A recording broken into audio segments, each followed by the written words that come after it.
ত্রয়োদশ জাতীয় সংসদ নির্বাচনে গাইবান্ধার ৫টি আসনে মোট ৪৫ জন মনোনয়নপত্র জমা দিয়েছিলেন।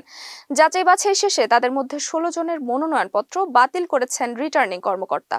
এর মধ্যে গতকাল শুক্রবার গাইবান্ধা ১ ও গাইবান্ধা ২ আসনে ৮ জন এবং শনিবার গাইবান্ধা ৩, গাইবান্ধা ৪ এবং গাইবান্ধা ৫ আসনে ৮ জন প্রার্থীর মনোনয়নপত্র বাতিল করা হয়।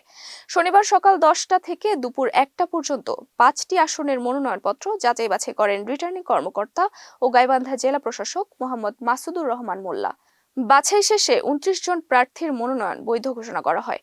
রিটার্নিং কর্মকর্তা জানান, নির্বাচনের স্বতন্ত্র প্রার্থী হিসেবে ১% ভোটারের নাম ও সই জমা দিতে হয়। তবে ৫টি আসনের ৬ জন স্বতন্ত্র প্রার্থী হলফনামায় তথ্যের গরমিল, ভোটারের যে তালিকা দিয়েছেন তা সঠিক নয়, সমর্থনকারীর স্বাক্ষর জাল, ভোটার নম্বর ভুলসহ যথাযথ নথিপত্র জমা না দেওয়ায় তাদের মনোনয়ন বাতিল হয়েছে।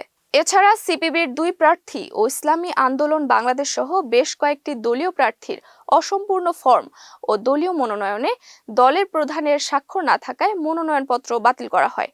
গাইবান্ধা ১, সুন্দরগঞ্জ আসনে ১০ জনের মধ্যে জামায়াতের প্রার্থী সহ মোট ৫ জনের মনোনয়নপত্র বাতিল হয়েছে। এর মধ্যে এমপিওভুক্ত স্থানীয় একটি কলেজে শিক্ষকতা পেশায় থাকা জামায়াতের প্রার্থী মাজিদুর রহমানের প্রার্থিতা বাতিল করা হয়। গাইবান্ধা ৫ আসনে মনোনয়নপত্র সংগ্রহ করেছিলেন ৬০ জন, তবে শেষ পর্যন্ত মনোনয়নপত্র জমা দিয়েছেন ৪৫ জন।